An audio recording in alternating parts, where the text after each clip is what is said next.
Hello everyone, कैसे हैं आप सभी। आई होप आप सभी अच्छे होंगे। Welcome back to our channel educational Aksh. आज हरियाणा जीके की हमारी थर्ड सीरीज है जो सभी एचएससी के एग्ज़ाम के लिए इम्पोर्टेंट है। फर्स्ट क्वेश्चन है, महाभारत में हरियाणा को किस रूप में दर्शाया गया है। फर्स्ट है बहुधान्यक, सेकंड है पटना, थर्ड है कुरुक्षेत्र और फोर्थ है हरियाणाऊ। तो इसका करेक्ट आंसर हो जाएगा आंसर नंबर फर्स्ट, बहुधान्यक। ठीक है कि महाभारत में हरियाणा को बहुधान्यक के रूप में दर्शाया गया है। Answer first is correct answer. और मैं आपको हर वीडियो में इसके चारों ऑप्शन की डिटेल दे रही हूँ। तो नेक्स्ट है कुरुक्षेत्र। कुरुक्षेत्र को हर्षचरित में क्या कहा जाता है? श्रीकंठ जनपद। ध्यान रखना, कहीं से कोई भी क्वेश्चन पुट अप कर सकते हैं। उदयन ने पाटलिपुत्र शहर की स्थापना की थी। पाटलिपुत्र शहर की स्थापना की थी उदयन ने, जो बाद में पटना शहर से फेमस हुआ। हरियाणाऊ मुख्यतः पुष्पतंत्र द्वारा रचित महापुराण में हरियाणा का नाम है। ठीक है, यहाँ से क्वेश्चन बनता है कि पुष्पतंत्र द्वारा रचित महापुराण है, उसमें हरियाणा का क्या नाम है? हरियाणाऊ, उसमें हरियाणा का नाम है। सेकंड क्वेश्चन है, एस्बेस्टस किस जिले में पाया जाता है? फर्स्ट है हिसार, सेकंड है गुरुग्राम, थर्ड है करनाल और फोर्थ है महेंद्रगढ़। तो इसका करेक्ट आंसर हो जाएगा answer number fourth, Mahendragarh. Mahendragarh में पाया जाता है। और महेंद्रगढ़ को क्या कहा जाता है? हरियाणा का खनिजों का शहर कहा जाता है महेंद्रगढ़ को। करनाल व हिसार में शोरा पाया जाता है। और गुरुग्राम में क्या पाई जाती है भाई? चीनी मिट्टी पाई जाती है। नेक्स्ट है, लाख की चूड़ियों के लिए फेमस है। लाख की चूड़ियों के लिए क्या फेमस है? कुरुक्षेत्र फेमस है, अंबाला, महेंद्रगढ़ या फिर रोहतक।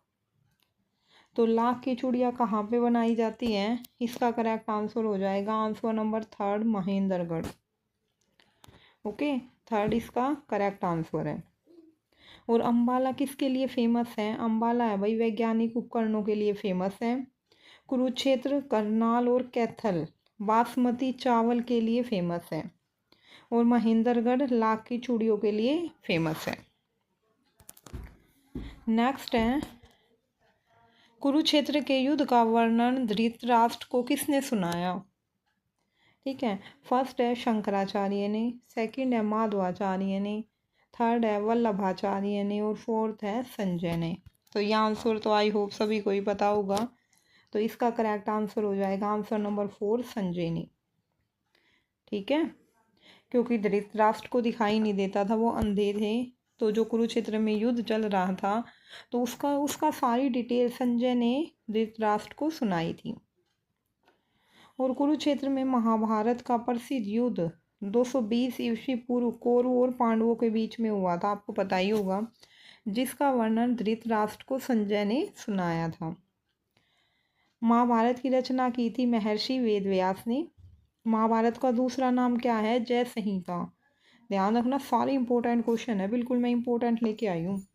यह युद्ध 18 दिन तक चला और इसमें 18 ही अध्याय थी। महाभारत के युद्ध को धर्म युद्ध भी कहा जाता है। यहाँ से भी क्वेश्चन बनता है, धर्म युद्ध के नाम से कौन से युद्ध को जाना जाता है? तो महाभारत के युद्ध को जाना जाता है। नेक्स्ट है, हरियाणा में दरी बनाने का केंद्र कहाँ है? दरी बनाने का केंद्र फर्स्ट है रोहतक, सेकंड है मणिपुर,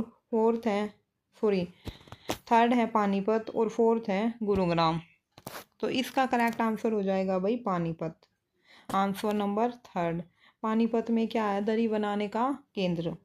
रोहतक में स्थित शौरी बाजार एशिया का सबसे बड़ा बाजार है।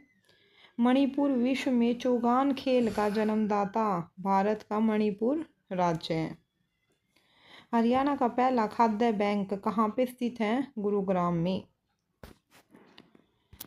नेक्स्ट है, 500 साल पुरानी सिंधु घाटी सभ्यता वर्तमान दोनों में किस जिले में मिली हैं? फर्स्ट है रांची में, सेकंड है हिसार में, थर्ड है कुरुक्षेत्र में और फोर्थ है आंगिरस में।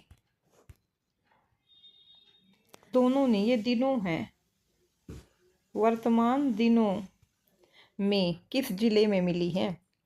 तो इसका करेक्ट आंसर हो जाएगा answer number second, Hisar. Hisar इसका करेक्ट आंसर है।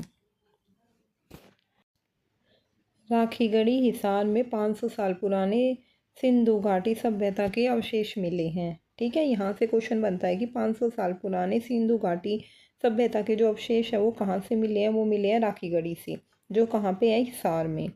और कुरुक्षेत्र में क्या है भाई? हर्ष का टीला है। हर्ष का टीला कहाँ पे स्थित है? ये क्वेश्चन आ सकता, तो वो है कुरुक्षेत्र में। और कुरुक्षेत्र के थानेसर में मिर्जापुर के निकट यह किला स्थित है। ठीक है, और रांची क्या है? झारखंड राज्य की राजधानी। पता ही होगा ये तो आपको। नेक्स्ट हमारा क्वेश्चन है, निम्नलिखित में से कौन से नेता द्वारा संविधान सभा में उद्देश्य प्रस्ताव लाया गया? कौन से नेता लेके आए थे? फर्स्ट है जवाहरलाल नेहरू, सेकंड है BR अम्बेडकर, थर्ड है डॉक्टर राजेंद्र प्रसाद और फोर्थ है वल्लभ भाई पटेल। तो इसका करेक्ट आंसर हो जाएगा भाई answer number first, Jawaharlal Nehru. क्या लेके आए थे? संविधान सभा में उद्देश्य प्रस्ताव लेके आए थे। क्वेश्चन नंबर 7 का आंसर है फर्स्ट। जवाहरलाल नेहरू ने संविधान सभा में उद्देश्य प्रस्ताव 13 दिसंबर 1946 को प्रस्तुत किया, जो बाद में संविधान की प्रस्तावना भी बना था। ठीक है, एक तो फर्स्ट क्वेश्चन ये है कि कौन लेके आया उद्देश्य प्रस्ताव? कौन लेके आया था? जवाहरलाल नेहरू लेके आए थे। कब लेके आए थे? 13 दिसंबर 1946 को लेके आए थे। और बाद में ये क्या बना था? संविधान की प्रस्तावना।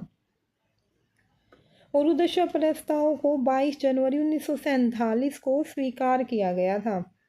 ठीक, लेके तो आए थे 13 दिसंबर 1946 को, और इसको स्वीकार कब किया गया था? 22 जनवरी 1947 को। डॉक्टर BR अम्बेडकर कौन थे भाई? प्रारूप समिति के अध्यक्ष थे। वल्लभ भाई पटेल भारत के प्रथम गृह मंत्री थे। भारत के प्रथम गृह मंत्री कौन थे? वल्लभ भाई पटेल। और डॉक्टर राजेंद्र प्रसाद थे, वो संविधान सभा के प्रथम स्थायी अध्यक्ष थे। ठीक है, संविधान सभा के प्रथम स्थायी अध्यक्ष कौन थे? डॉक्टर राजेंद्र प्रसाद। सारे इंपॉर्टेंट क्वेश्चन है, अच्छे से लर्न कर लेना आप। नेक्स्ट है, हमारे राष्ट्रीय ध्वज में दिखने वाले पहिए का रंग है, कौन सा रंग है? ठीक है, ये बताना आपको। फर्स्ट है गहरा नीला, सेकंड है गहरा काला, थर्ड है हल्का नीला और फोर्थ है भाई हल्का पीला। ठीक है, तो इसका करेक्ट आंसर हो जाएगा आंसर नंबर फर्स्ट, गहरा नीला। ठीक है, आंसर नंबर फर्स्ट 8th का करेक्ट आंसर है कि हमारे राष्ट्रीय ध्वज में जो पहिया दिखता है उसका कलर है गहरा नीला, डार्क ब्लू कलर है। राष्ट्रीय ध्वज में दिखने वाला चक्कर गहरे नीले रंग का है। राष्ट्रीय ध्वज को 22 जुलाई 1947 को संविधान सभा में स्वीकृति प्रदान की गई। 24 जनवरी 1950 को संविधान सभा ने संसद के रूप में कार्य किया और तभी राष्ट्रीय गीत, राष्ट्रीय गान और राष्ट्रपति का निर्वाचन किया। सारी चीज़ें ध्यान रहेंगी कि राष्ट्रीय ध्वज में देखो जो चक्कर है उसका रंग कैसा है? गहरा नीला है। राष्ट्रीय ध्वज को 22 जनवरी 1947 को स्वीकृति प्रदान की गई थी संविधान सभा ने। ठीक है, और 24 जनवरी 1950 को इसमें संसद के रूप में कार्य किया था और तभी राष्ट्रीय गीत, राष्ट्रीय गान और राष्ट्रपति का निर्वाचन किया गया था। कब किया गया था? 1950 में। हरियाणा में लोगों द्वारा पहने जाने वाली पगड़ी क्या कहलाती है? ठीक है, उस पगड़ी को हम क्या कहते हैं? फर्स्ट है पगड़ी कहते हैं, सेकंड है खंडवा, थर्ड है खेस और फोर्थ है लोई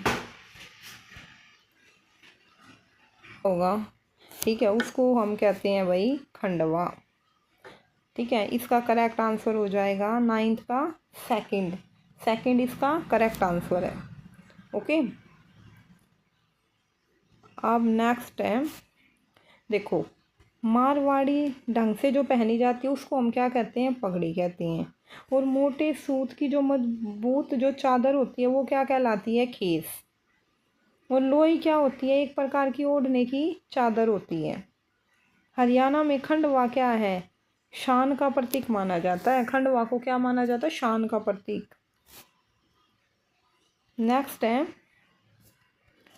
कौन हरियाणा में अपने हास्य और व्यंग्यपूर्ण कविता के लिए प्रसिद्ध है? कौन है भाई? फर्स्ट है दयाचंद मयाना, सेकंड है सुरेंद्र शर्मा, थर्ड है गजेंद्र वर्मा और फोर्थ है सोनू निगम। ये भी आपको पता ही होगा आई थिंक।